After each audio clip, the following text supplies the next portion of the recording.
اس کو ایک انڈسٹریل شکل دینے کی ضرورت ہے.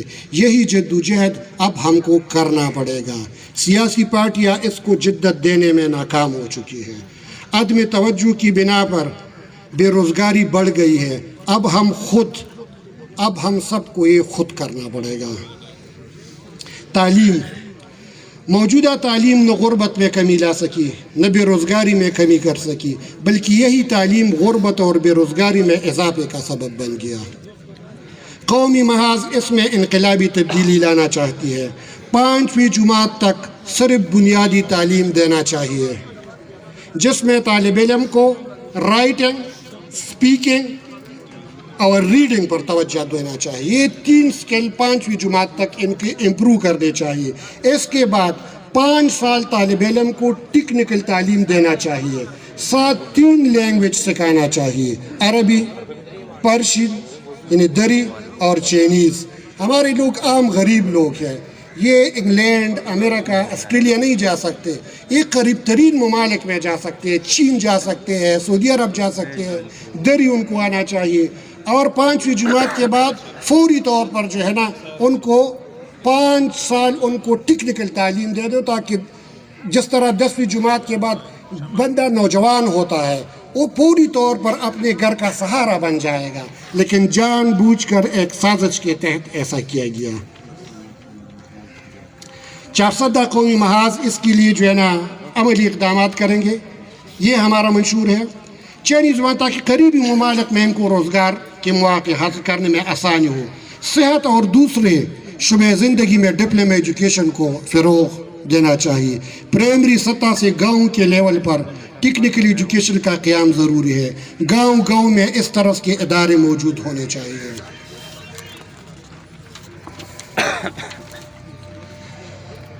معاشرتی ترقی کا پروگرام.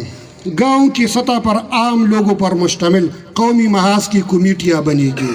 یہی کمیٹیاں عوام کے سماجی اور سوشل ایشو پر کام کرے گی. تحصیل، کچہری اور پولیس کی جگہ خود آپس میں مل بیٹھ کر افہام و تفہیم سے مسائل کا حل تلاش کریں گے. نچلی سطح پر عوامی ڈیبیٹ کو فروغ دیا جائے گا اور لوکل لیڈرشپ کو وہاں سے انکریج کر کے اوپر لایا جائے گا، اور اس طرح معاشروں میں پازیٹیو لیڈرشپ کو ترجیح دی جائے گی. صحت اور اس کے مسائل. چارسدہ کی بات ہے. چارسدہ کی صحت کے معاملے میں کافی خطرناک سٹیج پر اب یہ معاملہ پہنچ چکا ہے. یہاں سالانہ بہت بڑی تعداد میں لوگ مر رہے ہیں. 50 سے 55 سال کے جوان لوگ گردوں، دل کی بیماری، ہیپاٹائٹس اور کینسر جیسی بیماریوں کے شکار ہو کر مر رہے ہیں، جس کی بنیادی وجہ جعلی ادویات، ملاوٹ شدہ اور جعلی خوردنوش کی اشیاء ہے. اس وقت چارسدہ جعلی ادویات اور جعلی خوردنوش اشیاء کے کالے دھندے والے مافیا کی حراست میں ہے. قومی محاذ نے چارسدہ کو اس مافیا کی حراست سے نکالنا ہے. اس کے لیے جلوس بھی کرنی ہے، ریلیاں بھی نکالنی ہے، سب کچھ کرنا ہے.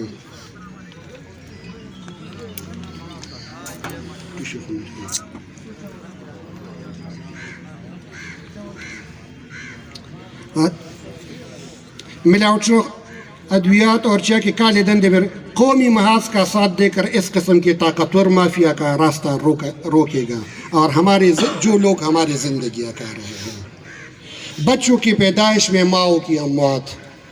اس جدید دور میں بھی ہمارے ماں اور بہنیں بچوں کی پیدائش میں بچہ کی عدم سہولت کی وجہ سے مر رہے ہیں. قومی محاذ محلوں اور گھروں کے سطح پر پڑھی لکھی لڑکیوں کو ٹریڈیشنل برتھ ٹریننگ جیسی سہولتیں دیں گے. مسجدوں کی سطح پر، محلوں کی سطح پر برتھ سینٹر بھی ہوں گے اور برتھ اٹینڈنس ہوگی، جو ہمارے ماں بہنوں کو گھر کی دہلیز پر اس سخت وقت میں ابتدائی علاج اور سہولت میسر کرے. ان ظالموں نے ہم کو جانوروں سے بھی کمتر درجے پر رکھا ہے. قومی محاذ اس کو مشن سمجھ کر ان سہولیات کو عوام تک پہنچانے کے لیے جدوجہد کریں گے. پینے کے صاف پانی. موجودہ جدید دور میں تمام چارسدہ کو پینے کے صاف پانی جیسی بنیادی سہولت میسر نہیں.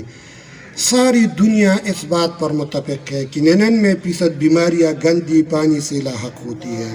بار بار سیلاب آنے کی وجہ سے یہاں کی پانی مکمل مضر صحت ہو چکی ہے۔ یہاں ہر مسجد کی سطح پر ایک واٹر پلانٹ ہونا چاہیے تاکہ لوگوں کو پینے کی پانی میسر ہو، ورنہ موجودہ پانی ہمارے لوگوں کی زندگیاں کھا رہی ہے۔ آنے والے نسل سارے 50 سال عمر سے آگے نہیں بڑھے گی، جوانی میں بڑھاپا اور 50 سال میں موت ہوگی۔ اپنی موت سے پہلے اپنی حق کی آواز بلند کرنے کی ضرورت ہے اور مل کے قومی محاذ کا حصہ بنے۔ آج سے جدوجہد کا اعلان کرے۔ ناقص علاج اور ہسپتالوں کی سہولت۔ ہمارے پاس اسپتالوں کے نام پر صرف اینٹوں کی بلڈنگ ہے۔ جس طرح پرائیویٹ کمرشل تعلیمی پالیسیوں نے سرکاری تعلیم کو ختم کر دیا، اس طرح انسانی صحت پر بزنس کرنے والے مافیا نے ہمارے ہسپتالوں کو صرف گوشت بلڈنگ میں بدل ڈالا۔ اب وقت آ گیا ہے، ان ہسپتالوں کو عوامی ہسپتال بنائیں گے۔ چارسدہ میں انسانی صحت پر چلنے والے تمام بزنس کوریڈور بند کر دیں گے۔ ان تمام محرومیوں اور مسائل کے اوپر سیاست کرنا سیاسی جماعتوں کا روزگار ہے۔ ہمارا مقصد ان مسائل کا عملی حل نکالنا ہے۔ اس کے لیے ہمیں چارسدہ میں عوام کی حمایت کی ضرورت ہے۔ ہمارا ساتھ دے۔ ہم آنے والے قومی انتخابات میں عام، قابل اور ذہین لوگوں کو لانا چاہتے ہیں جن کے پاس مسائل کا عملی حل ہو۔ تمام تاجر تنظیموں، کسانوں، مزدوروں، وکلاء تنظیموں، طلبہ تنظیموں اور مختلف سیاسی پارٹیوں میں عام لوگوں پر مشتمل سیاسی کارکنان سے اپیل کرتا ہوں اور سب مل کے ایک نئے انقلاب کا آغاز کرے اور فرسودہ نظام کو بدلے اور جدید دنیا کے ساتھ ایک انقلابی ایجنڈے کے ساتھ چلے۔